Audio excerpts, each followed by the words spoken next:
దేవుని నామానికి వందనాలు తెలియజేస్తా ఉన్నాము.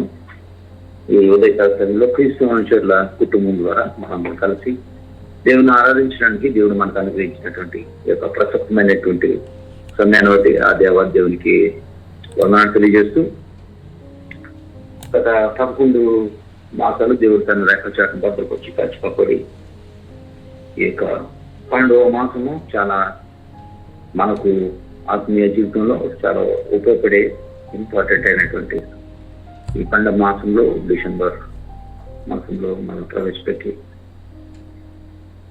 దేవుని యొక్క జన్మదినాన్ని వేడుకలను మనము అనేక రీతిలుగా మనము చేసుకుంటూ ఈ డిసెంబర్ మాసంలో మనము ఆయన ఎందుకు ఈ లోకానికి వచ్చాడు అనే విషయాన్ని మాట్లాడుకుంటూ ఉన్నాం. దేవుని యొక్క వాక్య భాగం నుంచి కొన్ని విషయాలు మనం ధ్యానం చేసుకుందాం. ఉదయకాలంలో ఆయన ఈ లోకానికి రావడానికి ఉన్నటువంటి ఉద్దేశం, ఈ లోకంలో ఆయన చేస్తున్నటువంటి గొప్ప కార్యాలు, వీటన్నిటిని గురించి మనం గమనించినట్లయితే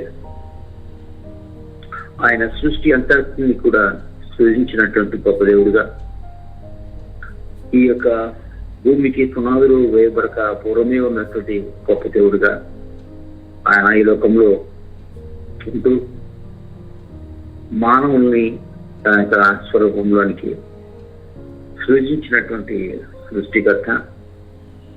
అయితే మానవులు దేవుడు ఏర్పాటు చేసినటువంటి నియమాలు, ఆజ్ఞలు వాటన్నిటిని కూడా ధిక్కరించి దేవుని యొక్క స్వరూపంలో ఉండాల్సినటువంటి మానవులు పాపము చేత, పాపము ద్వారా వారు దేవుడు ఇచ్చినటువంటి ఆ గొప్ప ఆధిక్యతను, దేవుడు ఇచ్చినటువంటి ఆ ధన్యతను కోల్పోయి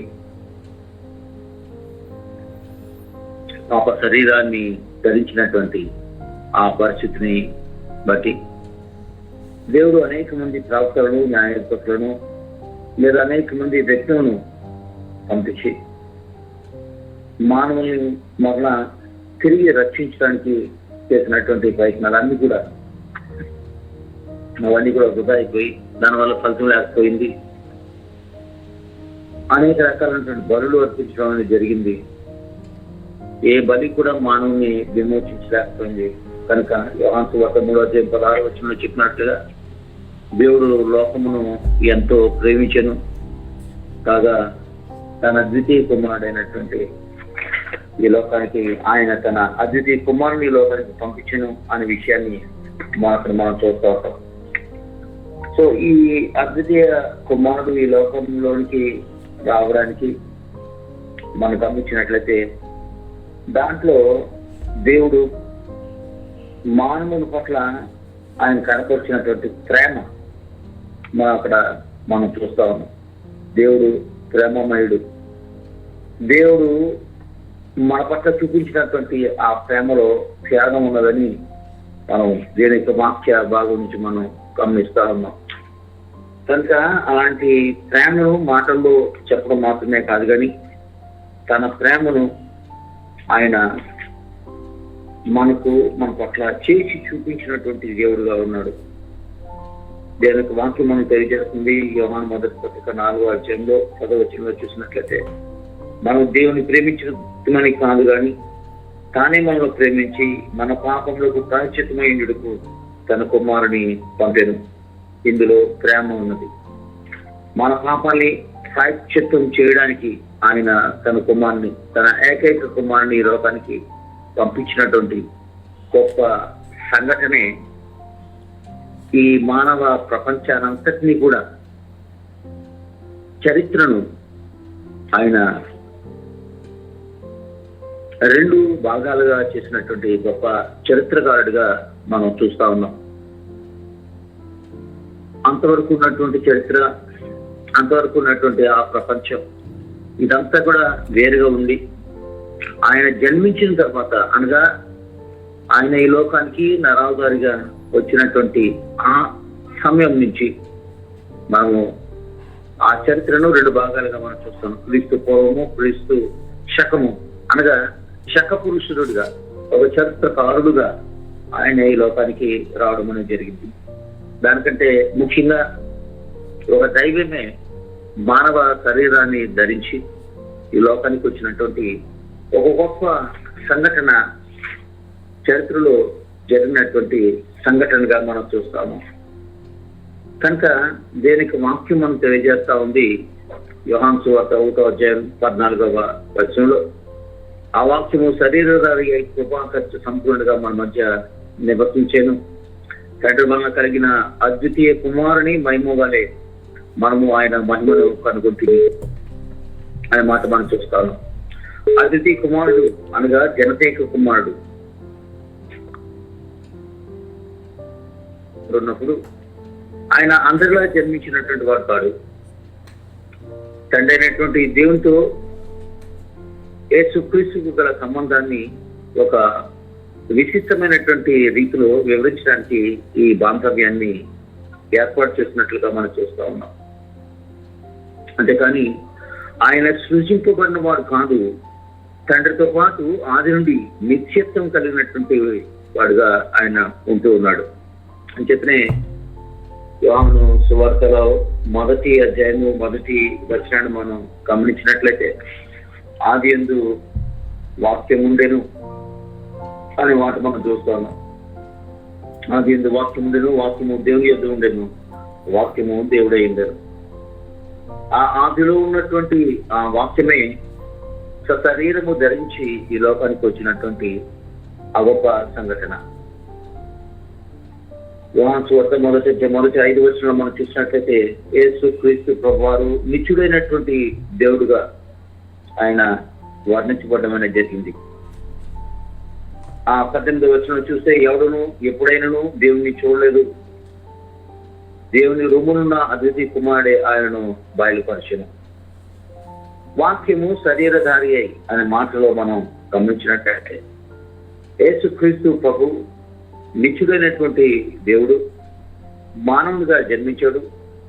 మానవత్వం, దైవత్వం ఈ 2 లక్షణాలు సమంగా ఆయనలో ఏకమైనట్లుగా దేవుని యొక్క వాక్యం మనకు తెలియజేస్తా ఉంది.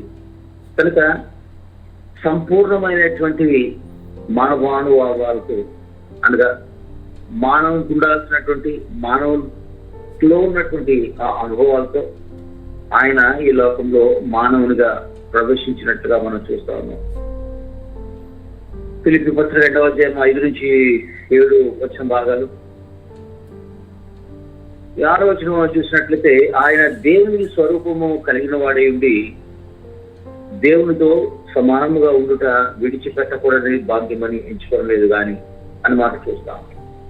కనుక ఈ లోకంలో మునుపు జీవించినప్పుడు ఆ తర్వాత కూడా యేసుక్రీస్తు ప్రభువారు తన స్వభావంలో తండ్రితో ఆయన సమానత్వాన్ని కలిగి ఎప్పుడు కూడా ఎల్లప్పుడూ కూడా దేవుడుగానే ఉన్నట్టుగా మనం చూస్తా ఉన్నాం. కనుక అలాంటి గొప్ప దేవుడు ఈ లోకాన్ని ప్రేమించి ఆయన ప్రేమలో ఉన్నటువంటి ఆ త్యాగాన్ని కనపరుస్తూ ఆయన మనసును ఆయన సంకల్పాన్ని ఈ వాక్య భాగంలో చెప్పినట్టుగా ఆయన ప్రేమ మనం తెలియజేస్తుంది. ఏమిటి అంటే ఆయన ప్రేమకు అవధులు లేవు. 1 తిమోతి పత్రిక 2వ అధ్యాయం 4వ వచనంలో మనం చూస్తుంటాం. మానవుల పాప పరిహారార్థం, మానవుల పాపాన్ని పరిహరించడానికి దేవుడు తన కుమారుని శిలువ మరణానికి అప్పగించాడు. సో ఇక్కడ మనం గమనించినట్లయితే ఒక విమోచన కార్యం దేవుని యొక్క ప్రేమ గల హృదయాలతో ఆ ప్రేమ గల హృదయంలో నుండి అది ఉద్భవించింది అని మనం చూస్తా ఉంటాం. నశింపక నిత్య జీవం పొందినట్టు, నశింపక అనే మాట మనం చూసినట్లయితే అవిశ్వాసం ద్వారా అనుక్షణం పడే నరకయాతన నుండి, అంటే ఈ అంటే ఇది ఒక గుర్తుగా ఆ నరకయాతన. మత్తయి సువార్త 10వ అధ్యాయం 28వ వచనంలో నిత్యత్వం అనేది తిరిగి జన్మించడానికి దేవుడిచ్చే ఒక గొప్ప వరంగా, దేవుడు అనుగ్రహించే వరంగా మనం చూస్తా ఉన్నాం. కనుక శ్రేష్టమైనటువంటి దైవికమైనటువంటి జీవితం పాప బంధకాల నుంచి, శాతాన శక్తి నుంచి, ఈ లోక సంబంధమైనటువంటి జీవితాశల నుంచి మనల్ని విముక్తులుగా చేయడానికి ఈ నిత్య జీవము ఇది ఆ రక్షకుని ద్వారా మాత్రమే మానవుడికి లభిస్తుందని యోహాను సువార్త 1:4 మనం చూసినట్లయితే ఆ జీవము మనుషులకు వెలుగై ఉండెను. అది చీకటిలో నివసిస్తూ ఉన్నటువంటి మనుషులకు వెలుగును ఇవ్వడానికి వచ్చినటువంటి గొప్ప రక్షకుడుగా మనము యొక్క వాక్యంలో ఆ వాక్యము శరీరధారి అనే మాటలో మనం చూస్తా ఉన్నాం. ఆయన జన్మింపక పూర్వమే మనం గమనించినట్లయితే అనేక మంది ప్రవక్తల ద్వారా ఆయన జన్మను గురించి ముందుగానే ప్రవచించినటువంటి ప్రవచనాల్లో యెషయా గ్రంథంలో మనం చూసినట్లయితే 9వ అధ్యాయం 1-7 వచ్చిన భాగంలో మనం గమనించినట్లయితే ఆయనను వేదన పొందిన దేశం మీద మబ్బు నిలవలేదు అనే మాట మనం చూస్తా ఉన్నాం. సో దేవుని ప్రజలను సంతోష సమాధానాలకు లేదా నీతి న్యాయాలకు నడిపించే ఒక విమోచకుని గురించి ప్రవక్త అయినటువంటి యెషయా మాట్లాడుతున్నాడు. ఇక్కడ ఆ విమోచకుడు ఎవరు అని మనం గమనించినట్లయితే మెస్సయ్యగా మనం ఆయన్ని పరిచయం చేస్తా ఉన్నాడు. ఆయనే దేవుని కుమారుడైనటువంటి యేసుక్రీస్తు. రాబోయే మెస్సయ్యను గురించినటువంటి అనేక రకాలైనటువంటి ప్రాముఖ్యమైనటువంటి సత్యాలను ఇదిగో ఈ ప్రవచనం మనకి బయలుపరుస్తా ఉంది. మెస్సయ్యగా రానైనటువంటి ఆయన తన పరిచర్యలో ఎక్కువ భాగం ఆయన గలిలయ ప్రాంతంలో జరిగిస్తాడని ఈ యొక్క 9వ అధ్యాయము 1 వచ్చిన భాగంలో మనం చూస్తూ ఉంటాం. అదేవిధంగా మత్తయి సువార్త 4వ అధ్యాయము 13-14 వచ్చిన భాగాల్లో కూడా మనం ఈ మాటను మనం గమనిస్తూ ఉంటాం. ఆయన రక్షణ నిరీక్షణ అనే వెలుగును తీసుకొచ్చే ఆయన గొప్ప వెలుగుగా ఈ లోకానికి వచ్చినట్లుగా యెషయా గ్రంథం 9వ అధ్యాయము 2వ వచనంలో, అదేవిధంగా 42వ అధ్యాయం 6వ వచనంలో, 49వ అధ్యాయము 6వ వచనంలో, మత్తయి సువార్త 4వ అధ్యాయము 15-16 వచ్చిన భాగంలో మనం గమనిస్తా ఉన్నాం. కనుక దేవుని ప్రజల సమూహాన్ని ఆయన విస్తరింపజేస్తాడు. ముఖ్యంగా అన్యజనులను లేదంటే అన్యులను విశ్వాసుల గృహంలోనికి చేర్చడం ద్వారా ఆయన దేని యొక్క ప్రజలను విస్తరింపజేస్తాడు అనే విషయాన్ని కూడా మనం చూస్తున్నాం. 9వ అధ్యాయం 3వ వచనంలో, మరలా అపోస్తుల కార్యాల గ్రంథం 15వ అధ్యాయం 13-18 వచనాల్లోనూ మనం చూస్తూ ఉంటాం. అదే లూకా సువార్త 2వ అధ్యాయము 25-32 వచ్చిన భాగాల్లో మనం గమనించినట్లయితే అక్కడ సిమియోను అనే భక్తుడు ఆయన ఈ మాటలు కూడా తెలియజేస్తా ఉంటాడు. కనుక అణచివేత నుండి తన ప్రజలను విమోచించడం ద్వారా వారి శత్రువులను అణచివేయడం ద్వారా ఆయన సమాధానాన్ని స్థాపిస్తాడు అనే విషయాన్ని కూడా మనం చూస్తుంటాం. కనుక మెస్సయ్యగా రాబోయినటువంటి ఈ దేవుడు ఇశ్రాయేలు జనాంగం నుంచి వచ్చి ఆయన కలిగినటువంటి ఆ పేర్లు మనం గమనించినట్లయితే అనగా ఆయన పుట్టడానికి పూర్వమే 700 సంవత్సరాలకు పూర్వమే ప్రవచించినట్టుగా ఆయనకున్నటువంటి ఆ పేర్లు ఆశ్చర్యకరుడని, ఆలోచనకర్తని, బలవంతుడైనటువంటి దేవుడని, నిత్యుడగు తండ్రి, సమాధానకర్త అధిపతి అని పిలుస్తారు అని చెప్పేసి ఇక్కడ మనకి దేవుని యొక్క వాక్యం మనం తెలియజేస్తా ఉంది. సో ఎందుకు ఎలా ఈ విషయాలన్నీ కూడా మనం గమనిస్తే చాలా అద్భుతమైనటువంటి మాటలు మనం చూస్తూ ఉంటాం. ఆయన ఒక మాటను మాత్రం మనం పరిశీలించినట్లయితే ఆయన జన్మించడం ఆశ్చర్యం, ఆయన లోపల జీవించినటువంటి జీవితం ఆశ్చర్యం, ఆయన బోధలు, ఆయన క్రియలు, ఆయన మరణ పునరుత్థానాలు, ఆయన మరల తిరిగి ఆరోహణం, ఇవన్నీ కూడా ఆశ్చర్యకరమైనటువంటి విషయాలుగా ఆయన జీవితంలో మనం చూస్తుంటాం.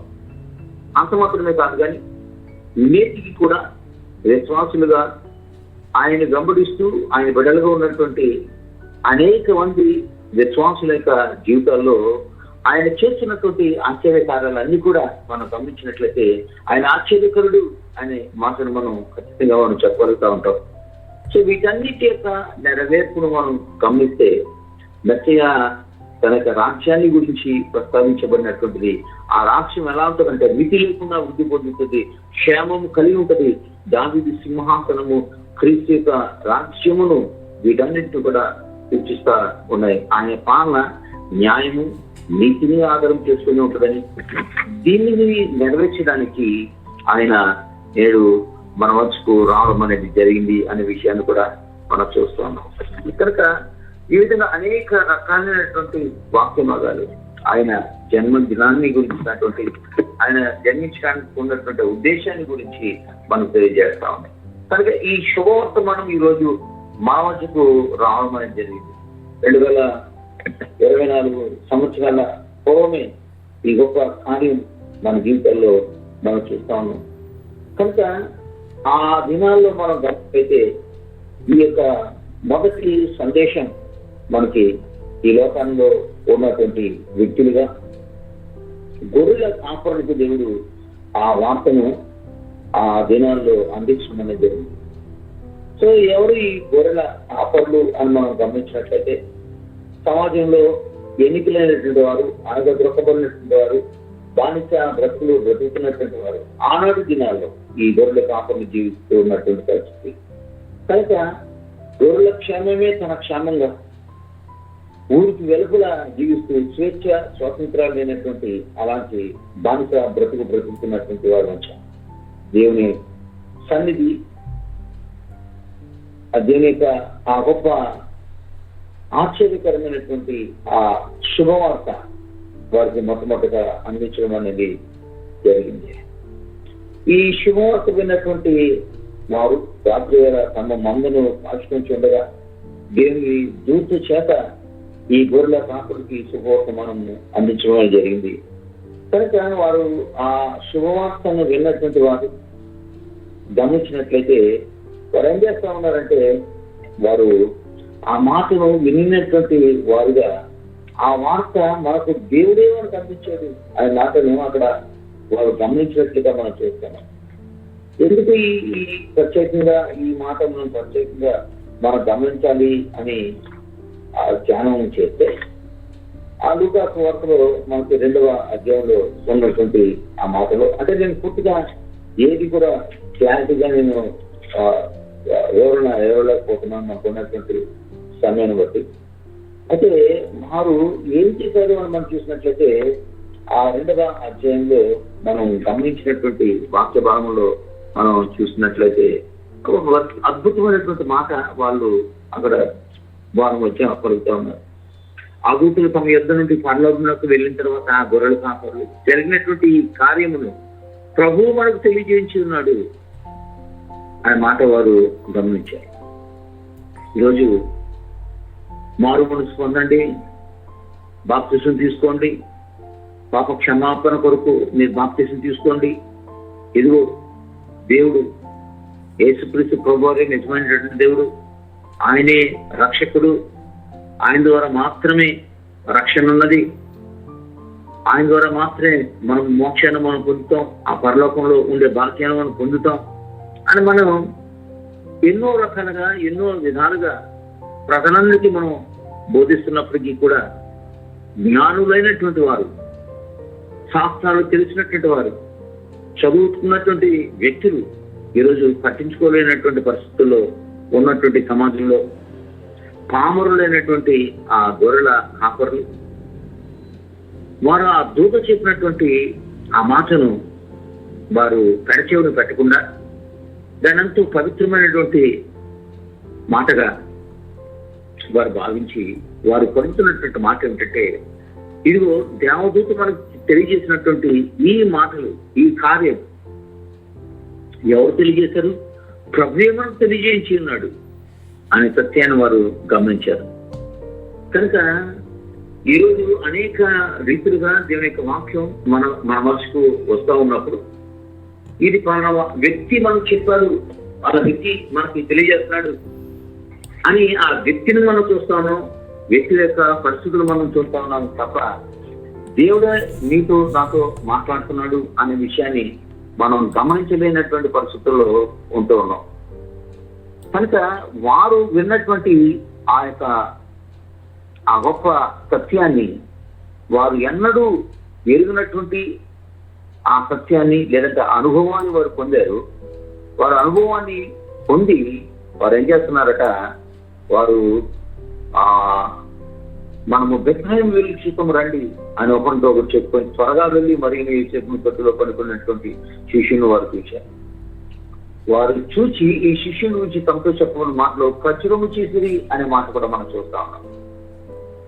కనుక దేవుని యొక్క వాక్యాన్ని, రక్షణ కార్యాన్ని మన జీవితంలో మనం అనుభవిస్తున్నటువంటి మనం ఎంతమందికి రక్షకుని మనం కనపడతా ఉన్నాం? అసలు ఈ మాట లేదంటే ఈ సత్యము, ఈ శుభవార్త మన జీవితంలో ఒక శుభవార్తగా మనం స్వీకరించగలుగుతున్నామా? ఒకసారి మనం పరిశీలన చేసుకోవాలి. ఎన్నో సంవత్సరాలుగా క్రైస్తవ విశ్వాస జీవితంలో మన విశ్వాసాలుగా జీవిస్తూనే ఉంటున్నాం. ఇలాంటి క్రిస్మస్ పండుగలు మనం చేసుకుంటున్నాం.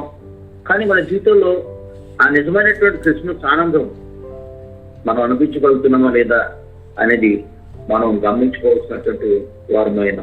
కారణం ఏంటంటే మన జీవితాలు ఏ విధంగా ఉన్నాయంటే ఎప్పుడు ఏ విధంగా ఉన్నాయో అలానే ఉన్నాయి. మనం అనేక మార్లు ఈ క్రిస్మస్ పండుగ చేసుకుంటున్నాం.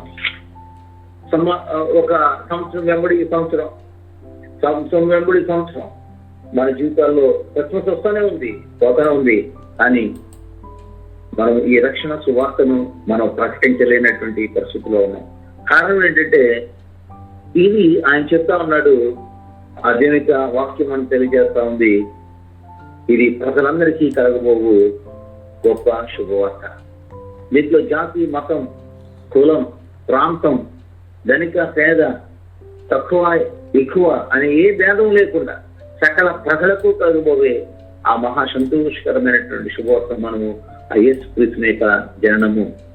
కనుక ప్రత్యేకించి ఈ శుభవార్త మనందరికీ కూడా మన దగ్గరకు వచ్చి ఆయన తెలియజేస్తూ ఉన్నప్పుడు ఈ మహా సంతోషకరమైనటువంటి శుభవర్తమానాన్ని మనము స్వీకరిస్తున్నామా? ఇదిగో ఆ కామరులైనటువంటి ఆ గొర్రెల కాపరులు వారు ఏం చేశారట, ఇది ప్రభువే నాకు తెలియజేశాడు అనే సత్యాన్ని, అనగా దేవుని యొక్క వార్త, దేవుడు మనతో మాట్లాడుతున్నాడు అనే విషయాన్ని వారు గమనించి వారు తమ మందను అక్కడ విడిచిపెట్టి ఆ శిష్యుని చూడడానికి వెళ్ళారు. అంత మాత్రమే కాకుండా వారు చూసిన దాన్ని, విన్నదాన్ని వారన్నీ కూడా అనేకులకు ప్రచురం చేస్తారనే విషయాన్ని మనం చూస్తాను. ఆ వాక్యంలో మనం చూసినట్లయితే గొర్రెల కాపరులు తమతో చెప్పుకున్నటువంటి సంగతుల గురించి విన్నటువంటి వారందరూ కూడా మిక్కిలి ఆశ్చర్యపడ్డారు అనే విషయాన్ని కూడా మనం చూస్తాము. కనుక మన జీవితంలో సమాధానకర్త అయినటువంటి దేవుడు, ఆశ్చర్యకరుడైనటువంటి దేవుడు ఎన్నో అద్భుత కార్యాలు మన జీవితంలో చేస్తా ఉన్నాడు. ఉదయం లేచిన దగ్గర నుంచి మన జీవితంలో ఆయన చేసే ప్రతి విధమైనటువంటి ఆశ్చర్యకార్యాన్ని, అద్భుతాలను మనం అనుభవిస్తున్నటువంటి నీవు నేను కూడా ఆ ఆశ్చర్యకరుడైనటువంటి ఆ దేవుని, ఆ రక్షకుడిని మనం పరిచయం చేసే వారంగా మనం ఉన్నామా లేదా మనం పరిశీలన చేసుకోవాలి. ఆయన ఈ శుభవార్త మనందరికీ కూడా తెలియజేశాడు. ఇక్కడ మనం గమనించినట్లయితే దావీదు పక్క ముందు రక్షకుడు మీ కొరకు పుట్టినాడు, ఈయన ప్రభు అయిన క్రీస్తు. ఇదిగో దావీదు వంశంలో, దావీదు పురమైనటువంటి బెత్లెహేములో రక్షకుడు జన్మిస్తాడనే ప్రవచనం అక్కడ నెరవేరింది. ఆ యొక్క రాత్రే ఈ గొర్రెల కాపరులకు ఈ శుభవార్త అందించడం జరిగింది. యేసుక్రీస్తు యొక్క జనన వార్తను అందుకున్నటువంటి ఆ వారు ఆ ప్రభువును దర్శించి ఆయన ఆరాధించారు. వారే మొట్టమొదటి వారుగా ఉన్నారు. కనుక ఆయన రక్షకుడుగా, మెస్సాయగా, అభిషిక్తుడుగా ఆయన గురించినటువంటి ప్రవచనాలన్నీ కూడా ఆయన నెరవేర్చినటువంటి గొప్ప దేవుడు. ఎందుకు ఈ రక్షకుడు అన్న విషయాన్ని మనం గమనించినట్లయితే లూకా సువార్త 4:18-19 వేస్తాడు. ఆయన చెప్పినట్టు మాట, ఎందుకు ఈ రక్షకుడు అంటే బీదలకు సువార్తను ప్రకటించడానికి, చెరలో ఉన్నటువంటి వారికి విడుదల కలిగించడానికి, గుడ్డి వారికి చూపు కలిగించడానికి, నలిగిన వారికి విడుదల కలిగించడానికి, ప్రభు యొక్క హితవచనం ప్రకటించుటకు ఆయన వచ్చాను అనే విషయాన్ని యెషయా ప్రవచన నెరవేర్పును యేసుక్రీస్తు ప్రభు వారు ఇక్కడ ప్రస్తావించడం అనేది చూస్తాము. కనుక రక్షకునికి ఆ రక్షణకు ఒక ప్రణాళిక ఉన్నది. ఆ ప్రణాళికలో ఆయన ఈ లోకానికి రావడం జరిగింది. కనుక మీ కొరకు పుట్టినాడు, ఇది ఒక శుభవార్త, విమోచన వార్త. కనుక ఎందరైతే ఈ వార్తను స్వీకరిస్తారో వారి జీవితంలో గొప్ప పరివర్తన, గొప్ప మార్పు అనేది జరుగుద్ది అనే విషయాన్ని కూడా ఇక్కడ మనము ఈ వాక్య ప్రకారంగా మనం ధ్యానం చేయాల్సినటువంటి భాగం. కనుక యేసుక్రీస్తు ప్రభువారు ఈ లోకానికి రావడం అనే ఆ విషయాన్ని మనం గమనించినట్లయితే ఇది గొప్ప చారిత్రకమైనటువంటి సంఘటనగా మనం చూస్తున్నాం. చివరి ఒక మాట నేను చెప్పి ముగిస్తాను. గలతీ పత్రిక 4:19 మనం చూసినట్లయితే నాలో ఆయన జననము అని చూస్తున్నాం. ప్రభువును అంగీకరించినటువంటి వారముగా, ఆయన బిడలంగా, క్రీస్తు స్వరూపం ధరించినటువంటి వారముగా ఆ మాట మనం గమనించినట్లయితే నా పిల్లలారా క్రీస్తు స్వరూపము మీ అందు ఏర్పడే వరకు మీ విషయమై మరలా నాకు ప్రసవేదన కలుగుచున్నది. పరలోకంలో వచ్చినటువంటి దేవుడు భూమి మీద జన్మించినట్లయితే ఆయన నాలో కూడా జన్మించాలి. ఆయనకు నా వ్యక్తిగత జీవితం ఒక బెత్లెహేం కావాలి. నేను తిరిగి జన్మించడం ఈ లోక సంబంధమైనటువంటి కార్యం కాదు, కానీ ఇది శరీర సంబంధమైనటువంటి జన్మకు పూర్తిగా భిన్నమైనటువంటిది. ఇక్కడ యోహాను సువార్త 3:7 తెలియజేసినట్టుగా మీరు కొత్తగా జన్మిపోవాలని అనే విషయాన్ని ప్రభు తెలియజేస్తున్నారు. కనుక ఇది ఆజ్ఞ కాదు, కానీ ఆయనే సర్వాధిపత్యం మీద అధికారం ఆధారపడినటువంటి ఆ సత్యంగా మనం చూస్తున్నాం. ఒక వ్యక్తి తిరిగి పుట్టడానికి నిదర్శనం ఆ వ్యక్తిలో క్రీస్తు స్వరూపం ఏర్పడడం. ఎవరైతే క్రీస్తు స్వరూపాన్ని వారి జీవితంలో ఏర్పరచుకుంటారో ఆ వ్యక్తిలో క్రీస్తు స్వభావం కూడా ప్రతిబింబిస్తుంది అనే విషయాన్ని కూడా మనం చూసుకోవాలి. కనుక ఈ క్రిస్మస్ అనగానే మనం ఎన్నో రకాలుగా ఆలోచనలు కలిగి ఉంటాం. క్రిస్మస్ అనగా క్రీస్తును ఆరాధించడమే అంతే తప్ప ఈ లోక సంబంధమైనటువంటి హంగులు ఆర్భాటాలు క్రిస్మస్ కు పరిమితం చేయకూడదు. ఆధ్యాత్మిక ప్రమాణాన్ని ఆ సత్యాన్ని మనం దూరం చేసుకోకూడదు. ప్రభువును మనం మనసారా ఆరాధించి హృదయాన్ని అర్పించి కృతజ్ఞతాస్తుతులు చెల్లించు. ఇదిగో జ్ఞానులు ఏ విధమైనటువంటి శ్రేష్టమైనటువంటి కానుకలు దేవునికి సమర్పిస్తూ ఆరాధనలో పాల్గొన్నారో మనం కూడా మన హృదయాన్ని, మన మనస్సులను, మన సమస్తాన్ని దేవునికి అర్పించి ఈ క్రిస్మస్ దినాల్లో ఆరాధనలో పాల్గొని దేవుని ప్రజలందరితో కలిసి సంతోషించడం మాత్రమే కాకుండా మనము అన్యుల వైపు మన హృదయాలను మళ్లించాలి. ఇంకా ఎందరైతే ఈ క్రిస్మస్ అనుభవాన్ని కలిగి లేరో వారి వైపు మన హృదయాన్ని మళ్లించాలి. ఈ క్రిస్మస్ లేనటువంటి ప్రదేశాలు, ఈ క్రిస్మస్ లేనటువంటి ప్రజలు, ఈ క్రిస్మస్ లేనటువంటి దేశాలు, వీరన్నింటినీ కూడా మనం గుర్తు చేసుకుంటూ ఆయన జన్మించినప్పుడు ఒక నక్షత్రం ఏ విధంగా ఒక మార్గాన్ని చూపించిందో అదేవిధంగా మనము ఆ మార్గాన్ని చూపించడానికి, అనేకుల జీవితాల్లో వెలుగును నింపడానికి మనం మార్గం చూపించే వారంగా మనం ఉండాలి. కనుక ఈ క్రిస్మస్ మన జీవితాల్లో అభయాన్ని ఇచ్చింది, ఒక సందేశాన్ని ఇచ్చింది, సమాధానాన్ని ఇచ్చింది. ఈ లోకానికి అత్యవసరమైనటువంటి ఆ నిజమైనటువంటి రక్షకుణ్ణి మనకు అనుగ్రహించింది.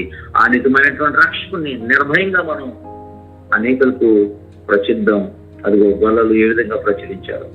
ఆయన మన కొరకు జన్మించినట్లుగా మనం ఆయన కొరకు జన్మించాలి, జీవించాలి. మన జీవితంలో తిరిగి జన్మించినటువంటి అనుభవం ఉంటేనే ఈ నిజమైనటువంటి క్రిస్మస్ ఆనందం మన జీవితంలో మనం అనుభవించుకోవాలి. కనుక ఈ క్రిస్మస్ దినాల్లో ఉన్నటువంటి మనందరూ కూడా ఆ నిజమైనటువంటి సంతోష సమాధానాలు కలిగి క్రీస్తును ఆరాధించే వారిగా ఉండాలని కోరుకుంటూ నేను నాకు ఇచ్చినట్టు సమయాన్ని బట్టి దేవునికి వందనాలు తెలియజేస్తూ, అదేవిధంగా పాస్టర్ జోసెఫ్ గారికి కూడా వందనాలు తెలియజేస్తూ నా మాటలు ముగిస్తాను. Thank you.